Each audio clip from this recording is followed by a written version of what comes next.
대한민국의 교회 역사를 보면 가장 나라가 어려울 때, 또 교회가 어려울 때, 그리고 어떤 새로운 도전과 꿈을 꿔야 할 때 그 영적인 강력한 권세를 가지고 기도했던 사람들이 여자 권사님들이었습니다. 그래서 그 여자 권사님들의 기도가 얼마나 컸는지, 우리 한국교회가 막 부흥하고 발전할 때 여자 권사 그러면 신방과 기도의 사람 이렇게 돼 있었어요. 그래서 여자 권사님들은 교회의 모든 살림을 도맡고 어려움을 끌어안고 기도를 밤낮으로 했기 때문에 한국교회가 가장 부흥할 당시 여자 권사님들의 목소리는 전부 다 허스키한 목소리였습니다. 하도 기도를 많이 해서 그냥 목이 절반은 쉬어 있었어요. 가만히 생각을 했어요. 지금 이 시점에서 우리가 다시 나라와 민족을 위해서 기도할 사람들이 구체적으로 누굴까, 그리고 그걸 먼저 치고 나가서 먼저 감당해야 할 사람들이 누굴까를 생각해 보니까 이제 여자 권사님들부터 시작을 해야 되겠더라고요.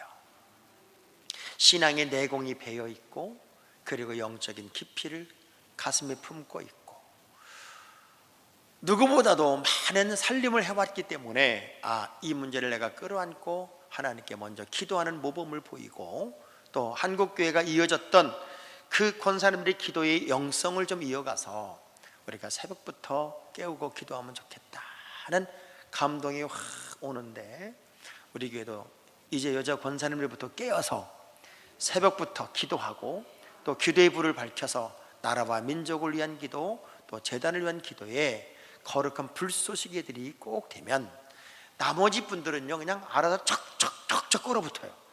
척척척 얼어붙어서 또 한 번의 역사를 이루게 될 줄로 믿습니다. 출애굽기 15장에 이렇게 문을 열면 이런 설렘이 있어요. 이런 흥분이 있어요.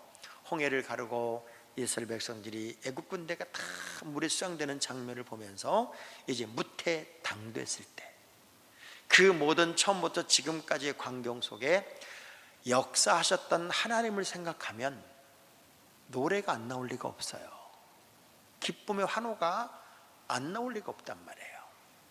그래서 모세가 모든 백성들과 함께 노래를 지어서 불렀어요. 그래서 그 찬양을 막 하나님께 올리는 그 장면을 상상해 보자고요. 다 갈라진 다시 바다가 된 홍해를 전 백성이 바라보며 모세의 선창에 따라서 모든 이스라엘 백성들이 쫙 합창을 부를 때는 이 찬양의 감동, 이 찬양의 가사 속에는 1절부터 12절까지는 하나님은 이런 하나님, 하나님만이 역사하시는 분, 다른 어떤 것도 섞이지 않고 하나님께만 찬양하고 하나님만 높이고 하나님께만 영광을 돌리는, 다른 어떤 것도 섞여 있지 않은 오직 하나님만을 높이는 이 놀라운 찬양이 1절부터 12절이라면 13절부터 마지막 절까지는 우리 하나님이 앞으로도 어떻게 우리의 미래를 인도하시고 이끌어 가실지, 하나님의 백성들이 지나갈 때마다 모든 대적들이 홍해 사건을 기억하면서 그 소리를 들으면서 입을 꼭 다물고 벌벌 떨고 있는 그 광경, 그 모습을 이제 노래하는 장면으로 두 구분이 되어 있는데, 이 전체를 모세의 노래다 이렇게 표현하고 있어요. 전 우리의 인생에서도 모든 홍해가 갈라지고 감당할 수 없는 문제들을 다 감당해내고 언젠가는 이렇게 승리의 노래를 부르는 멋진 날들을 꿈꾸면서 오늘 본문의 이야기가 여러분의 이야기가 되기를 주의 이름으로 축복합니다. 모세는 노래를 두 번을 불러요. 한 번은 오늘 본문의 출애굽기 15장 홍해를 가르고 홍해를 넘고 나서 하나님이 준 승리의 노래를 멋지게 부르는 장면, 또 한 번은 신명기 32장부터 보면 32장은 1절부터 50일 굉장히 긴 절을 하나님이 어떻게 우리를 인도하고 이끌어내셨는지를 정리하는, 총정리하는 또 한 번의 노래를 불러요. 그러니까 모세가 잘했던 게 뭐냐면 내가 살아온 모든 삶을 다윗처럼 노래로 만들어요. 또 하나님의 은혜의 감격을 노래로 만들어요. 전 여러분이 평생 하나님을 찬양하고 하나님을 경배하고 하나님을 노래하는 그 승리의 삶이 여러분의 삶이기를 주의 이름으로 축복합니다. 오늘 새벽 예배를 이렇게 준비하고 어제 제가 한 거의 12시에 잤는데 신기하게 3시 반부터 깨가지고요 잠이 안 오는 거야. 그 3시 반부터 일어나서 왔다 갔다 하다가 이제 기도하면서 오늘 새벽에는 우리가 정말 영적인 건강함을 하나님께 보이고 하나님을 마음껏 찬양하고 교회에서든 가정에선 예배하는 자들이 정말 새로운 해방을 맛보는 하나님의 축복을 경험하는 그런 예배를 드려야 될 텐데 하는 설렘이 있으니까 제가 어저께 주보에도 우리 다시 설렘을 회복하자 하는 그 글을 썼는데 그 설렘이라는 게 우리의 삶을 얼마나 복되게 할까 하는 생각을 하면서 오늘 교회를 왔습니다. 모세에게 있어서 하나님은 어떤 하나님으로 비춰졌냐면 난 이런 하나님을 찬양하고 싶어요, 난 이런 하나님이기 때문에 찬양합니다 라고 하는 이야기를 이렇게 표현하는데, 내가 여호와를 찬송하는데 첫째, 그는 높고 영화로우시며, 그분은 높고 영화로우시며, 그분은 나의 힘이 되시고 노래가 되시고 구원이 되실 뿐만 아니라 나의 하나님이 되시니 나는 그 하나님을 찬송합니다. 근데 그 나의 힘이 되시고 노래가 되시고 구원이 되시고 그 높고 영화로우신 그 하나님이 무엇을 하셨나 봤더니 그 말과 그 탄자를 바다에 던지셨고, 또 우리 하나님은 용사가 되어 주셔서 바로의 병거와 그의 군대를 바다에 던지셨고 최고의 지휘관들마저도 홍해에 잠겨버리게 하셨고 엄청난 능력을 행하신 분이고 원수를 부수시는 분이셨다 이렇게 표현해요.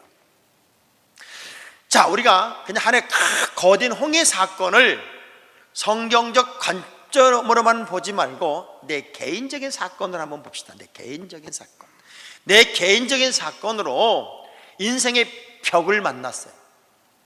더 이상 돌파가 안 돼요. 방법이 없어요. 이거는 이런 노력 저런 노력, 인간의 어떤 방식으로도 해결이 안 되는 그런 일들이 지금 내 앞에 벽처럼 딱 막혀 있어요. 근데 하나님 앞에 손을 들고 기도했는데 인간의 상식으로는 이해가 안 되는, 하나님만이 하실 수 있는 방법으로 모든 문제가 열렸어요. 그럴 때 느끼는 하나님은 어떤 하나님? 노래할 수밖에 없는 하나님, 내게 승리 주신 하나님, 원수를 갈아엎으신 하나님, 문제를 이기게 하신 하나님.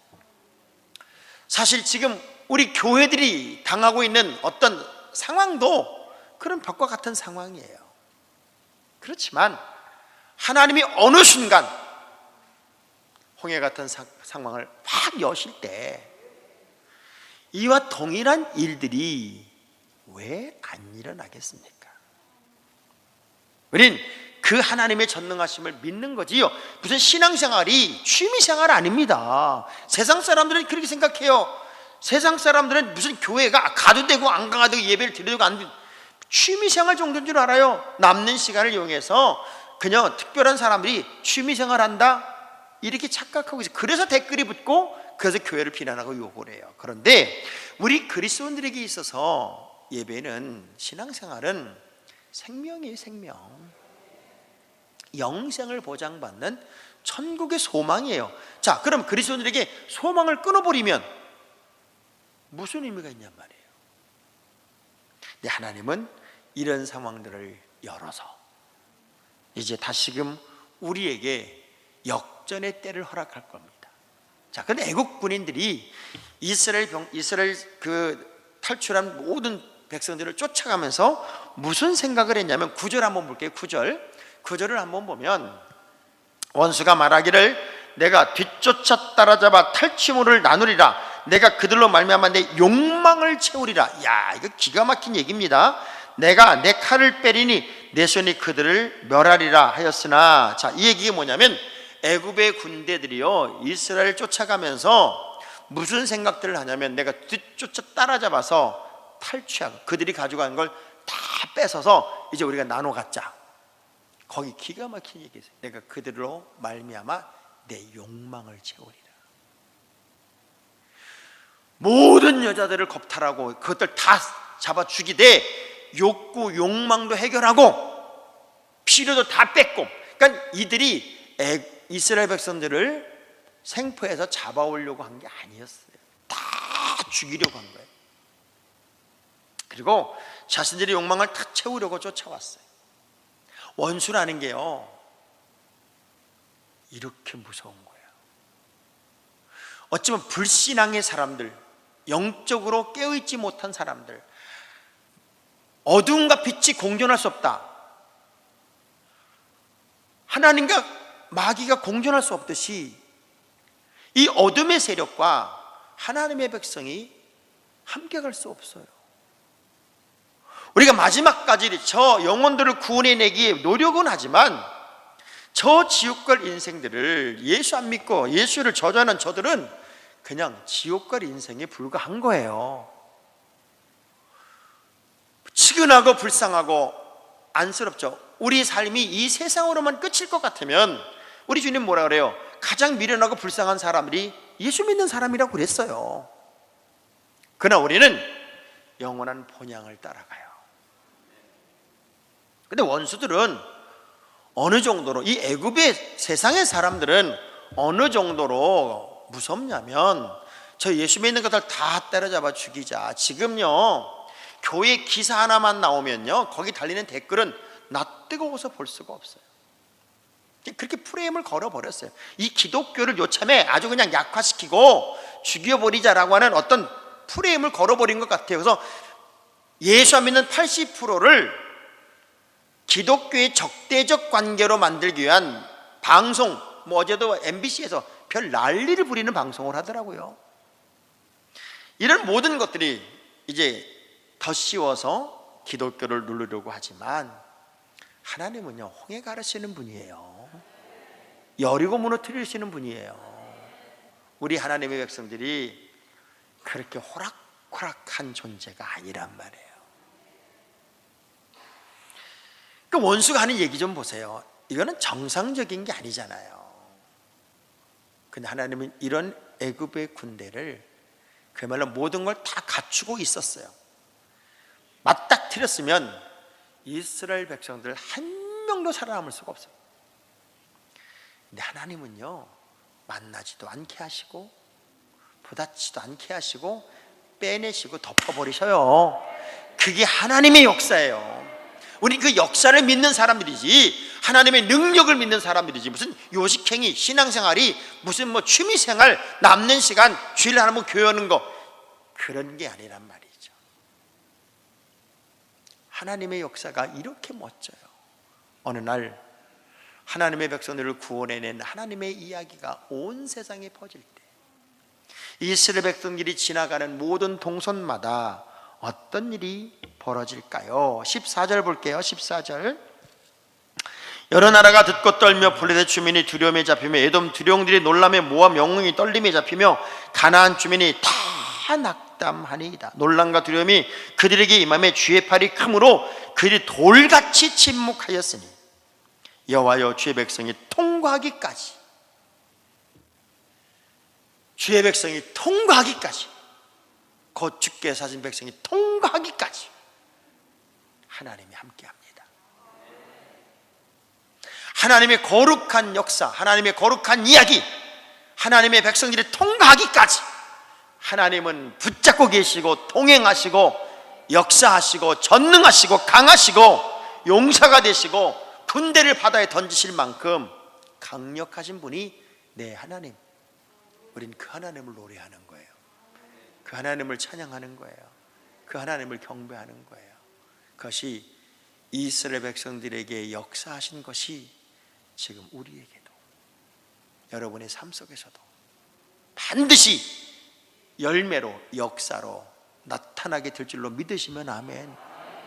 그 놀라운 은혜가 이제 이미 하나님은 살아계신 분이기 때문에 진행되고 있음을 믿으시면 아멘. 인간은 아무것도 할 수 없어요. 이스라엘 백성들이 할 수 있는 게 뭐였어요? 아무것도 할 수 없었어요. 단지 지도자 모세가 하나님께 기도하고 모세의 명령을 따라 움직이고 진행하고 가라 하면 가고 서라면 선 것밖에 없어요. 근데 역사는 하나님이 하신 거예요. 오늘 우리는 그 하나님의 역사를 믿고 하나님의 역사의 현장에 내가 있음을 기억하면서 홍해를 가르시고 모든 대적이 침묵하게 하시는 하나님의 능력을 우리가 삶에서 구체적으로 체험하는 진짜 믿음의 승리자들이 될 수 있기를 주의 이름으로 축복합니다. 그 주인공이 우리 모두가 되고 그 승리의 노래를 당당하게 부르기를 주의 이름으로 축복합니다.